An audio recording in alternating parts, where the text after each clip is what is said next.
1974년 갑인년 8월 15일 광복절 기념식장. 박정희 대통령이 기념사를 읽던 도중 제1교포 문세광이 쏜 총탄에 유경수 여사가 머리를 맞는 비극이 일어났다. 당시 국민들로부터 큰 존경과 사랑을 받던 유경수 여사의 갑작스러운 죽음은 온 나라를 충격에 빠뜨렸다.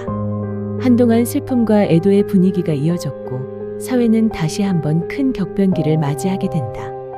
그런 시대 속에서도 사람들은 저마다의 삶을 살아가고 있었다. 우리 가족도 마찬가지였다. 집도 사고 TV도 사고 쌀밥도 먹으면서 우리 가족은 영원히 행복할 줄 알았다. 내가 국민학교 1학년 때였다. 한 반에 아이들이 50명 가까이 되었고 1학년은 16반까지 있었으며 아이들이 너무 많아 오전 오후 반으로 나뉘어 수업을 해서 일찍 집에 올 수 있었다. 나라에서는 매일 증가하는 인구수 때문에 아들, 딸 구별 말고 하나만 낳아 잘 기르자. 덮어놓고 낳다 보면 거지 꼴을 못 면한다. 행복한 가정은 가족 계획으로. 늘 텔레비전에 거의 매일 광고로 내보내고 있었다. 우리 집도 딸만 5이나 되었으니. 나는 숭인국민학교. 우리 작은 언니는 순곡국민학교를 다녔다. 담벼락 하나를 두고 학교만 달랐다. 엄마, 나 상 타왔다. 무슨 상인데? 방공 포스터를 그렸는데 선생님이 내가 제일 잘했다고 주셨어. 엄마는 웃으시며 내가 상을 탈 때마다 잘했다고 꼭 100원을 주시곤 했다. 나는 그림상을 탈 때마다 엄마가 주시는 100원과 칭찬 때문에 그림을 더 열심히 그렸다. 친구들 집에는 상장이 액자에 넣어져 벽에 걸려 있었지만 우리 집은 상장이 너무 많아서 그 동네 우리 집에만 있던 문이 달린 텔레비전 위에 산더미처럼 쌓여갔다. 언니들은 공부를 잘해서 상을 많이 탔고 나는 그림상과 글짓기 상을 많이 탔다. 동네 분들이 TV를 보러 오셨다가 쌓여있는 상장들을 보고 우리 엄마를 부러워했다. 어느 날 엄마가 주신 200원을 학교에 가져가서 옆자객에 자랑을 하였다. 그런데 쉬는 시간에 찾아보니 없는 것이다. 선생님께 말씀드렸더니 반 전체 아이들에게 선생님은 전부 자리에 앉아서 눈을 감아라. 그리고 미영이 돈 가져간 사람은 조용히 손들어. 라고 하셨다. 한참 동안 손드는 사람이 없다가 갑자기 내 옆자기 살며시 손을 들어올리는 게 느껴졌다. 나는 선생님께 돈을 받았지만 내 옆자기 가져갔었다는 걸 알게 되었기 때문에 그 아이와 같이 앉아있는 게 불편해졌다. 어느 날 자다 말고 엄마가 소리치며 우리들을 다 깨우셨는데 깨어나 보니 머리가 깨질 것처럼 아프고 속이 울렁거렸다. 자는 도중에 연탄가스가 새어나오고 있었던 것이다. 우리는 모두 헛구역질을 하며 한 명씩 마당으로 기어나왔다. 엄마가 곧장 김치 국물을 우리에게 먹이고 시간이 한참 지나서야 나아질 수 있었다. 내가 다니는 학교는 시장을 지나쳐 가야 했기 때문에 학교 끝나고 오면서 내가 가장 좋아하는 떡볶이를 자주 사 먹을 수 있었다. 아주머니, 떡볶이 주세요. 아유, 우리 단골 손님 왔네. 하나 더 먹어. 감사합니다, 아주머니. 나는 20원에 6개를 먹었다. 떡볶이는 정말 맛있어. 떡볶이가 질리는 날이 올까? 아주머니는 떡볶이 판 옆면에 살짝 굳어있는 진한 떡볶이 양념도 긁어 먹을 수도 있게 해주셨다. 나는 그게 정말 맛있었다. 나는 고집이 센 편이라 자라면서 엄마를 많이 속상하게 했다. 갖고 싶은 게 있으면 사줄 때까지 계속 졸랐고 하고 싶은 게 있으면 그걸 꼭 해야만 했다. 엄마가 내 고집을 못 이겨서 때리려고 매를 들면 나 살려라 하고 주랭랑을 쳤다.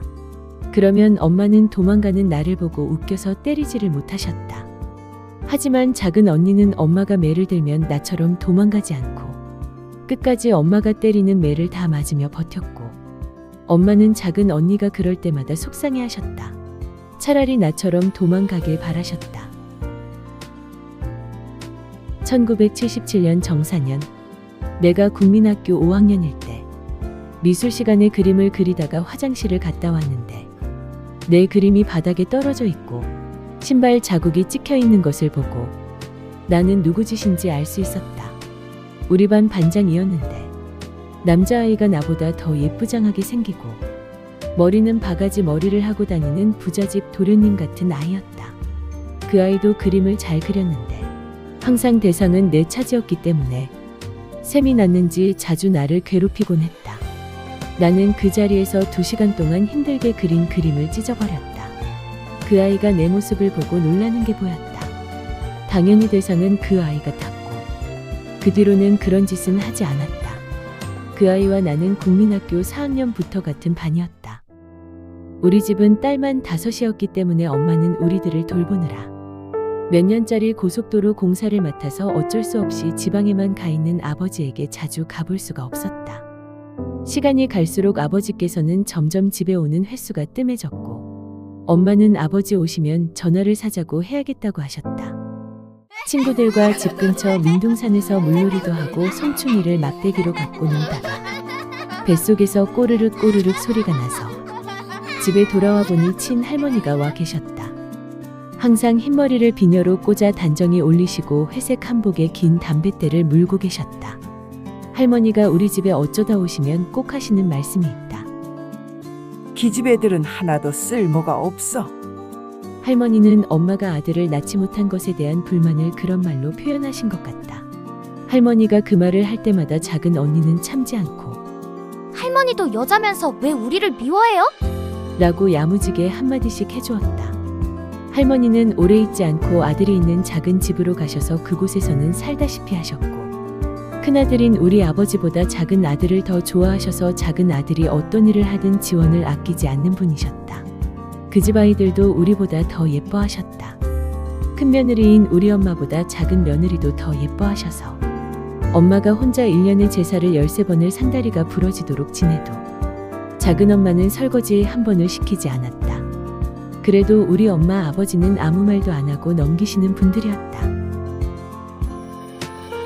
친구들과 하교길에 시장 안에서 뜨거운 연탄불에 국자를 달궈서 달고나를 넣고 녹인 뒤 마지막에 소다를 조금 넣으면 양이 2배가 되는 달콤한 달고나를 사 먹고 집에 돌아왔는데 집안이 너무 조용했다. 엄마, 나왔어. 나는 다른 때보다 더 큰 소리로 말했다. 그러자 다락문이 열리면서 언니가 쉿, 조용히 해. 라며 내게 빨리 다락으로 올라오라고 했다. 다락으로 올라가려면 안방을 통해야만 했는데 안방문을 열었더니 엄마와 아버지가 등을 돌리고 앉아 있었고 방 안에는 소주병이 깨져 있는 것이었다. 아버지가 나를 오랜만에 보고도 아무 말이 없었다. 나는 조용히 다락방으로 올라갔다. 언니들은 다락방에서 아무 말도 하지 않고 심각하게 있었다. 엄마가 울면서 싸우는 소리가 들리고 아버지도 같이 소리 지르며 싸우기 시작했다. 내가 태어나서 처음으로 엄마와 아버지가 싸우는 모습을 보게 된 것이다. 그런 상황이 매일매일 이어졌고 어린 우리들은 학교가 끝나면 집에 와서 밥도 제대로 먹지 못했다. 엄마는 밥도 해주지 않았고 아버지와 매일 싸우기만 했다. 엄마 아버지의 싸우는 소리를 숨죽이며 들어야만 하는 고통스러운 시간들이 계속되었다. 예전에는 밖에서 친구들과 놀다가 배가 고프면 집에 들어가곤 했는데 오랜 시간 싸움만 하시는 부모님이 걱정되어 학교가 끝나면 우리들은 다락방으로 조용히 올라가 부모님이 싸우시는 소리를 듣는 게 일상이 되어버렸다. 엄마의 이야기를 듣자면 아버지는 지방에서 일하시기 때문에 여관에 머물 때가 많았다고 한다. 그러다 엄마가 가끔 아버지에게 가면 어떤 못생긴 다방 여자가 밤마다 커피를 들고 아버지를 꼬시려고 찾아온다고 말씀하셨다. 그런데 10번 찍어 안 넘어가는 나무 없다더니 결국 아버지는 그 여자에게 넘어간 것이었다. 엄마와 우리밖에 모르던 아버지였는데 우리 아버지는 장손이었다. 친척분들은 모두 아들이 하나씩이라도 있었지만 우리는 딸만 5이었다. 당숙 할아버지께서 우리 집에 오실 때마다 아버지께 대를 이으려면 아들 한 명은 있어야 한다. 고 말씀하시면 아들이 무슨 소용이 있어요. 나는 우리 딸들이 더 좋아요. 라고 하셨던 분이었는데 게다가 아버지께선 우리를 한 번도 때린 적이 없고 워낙 이뻐하셨기 때문에 우리는 단 한 번도 나쁜 생각을 해본 적이 없었다. 하지만 우리가 아버지를 믿고 잠시 행복을 누리고 있는 동안 아버지는 그 여자와의 사이에서 아들까지 낳고 있었다. 딸만 있으면 된다고 말하던 아버지는 우리도 모르게 아들을 낳아 그 여자와 함께 살고 있었던 것이다. 그 아이를 호적에 올려야 한다며 엄마에게 이혼을 요구했고 그 뒤부터는 우리에게 생활비조차 보내지 않았다. 그렇게 우리는 또다시 굶주림을 밥 먹듯 견뎌야 하는 신세가 되었다. 엄마는 형제가 언니 한 분이시고 시골에 사셨기 때문에 도움을 받을 사람이 없었고, 갑자기 닥친 이 상황을 어떻게든 혼자서 해결하려고 했다. 엄마도 아들을 낳으면 아버지가 돌아올 줄 알았는지 싸우는 그 와중에 임신을 하셔서 1978년 무오년 5월 13일에 막내 동생이 태어났는데 또 딸이었다. 엄마에게는 딸만 6이 생긴 것이다. 엄마는 아버지와 그 여자에게 아이들은 내가 키울 테니 둘이 헤어지라고 말했지만 그 둘은 말도 안 되는 소리 하지 말라며 도리어 엄마에게 화를 냈다. 엄마는 남의 가정을 송두리째 무너뜨리고도 너무 뻔뻔하고 당당하기만 한 그 여자와 아버지가 너무 미워서 그 여자를 죽이고 자신은 감옥을 가려고까지 생각하셨다고 한다. 아버지가 신고를 해서 경찰들이 출동을 했지만 경찰들도 엄마가 불쌍해 보였는지 집으로 돌려보내줬고, 그래도 엄마는 계속 그 집을 찾아갔다. 엄마와 그 여자가 머리 잡고 싸우면 아버지는 엄마를 밖으로 끌어내어 심하게 때렸다. 언니도 그때 중학생이었기 때문에 아무도 엄마에게 도움이 되지 못했다. 아버지는 그 여자와 아이들을 위해 우리가 살고 있는 집도 팔아서 계단이 몇 개인지도 모를 가파른 오르막길인 하월곡동 산동네로 우리들을 옮겼다. 1979년 김인년, 내 나이 13살이 되던 해였다. 아버지의 둘째 아들이 태어났고 그것은 우리 집에 불어닥칠 더 큰 불행의 시작에 불과했다. 그 무렵 나라에도 거센 칼바람이 불고 있었다. 유신체제에 항거하는 부마민주 항쟁이 이어지던 가운데 10월 26일 궁정동 만찬장에서 중앙정보부장 김재규가 쏜 총탄에 박정희 대통령이 서거했다. 나라가 큰 혼란에 빠져들던 그 시기, 우리 집 역시 끝을 알 수 없는 시련 속으로 들어가고 있었다.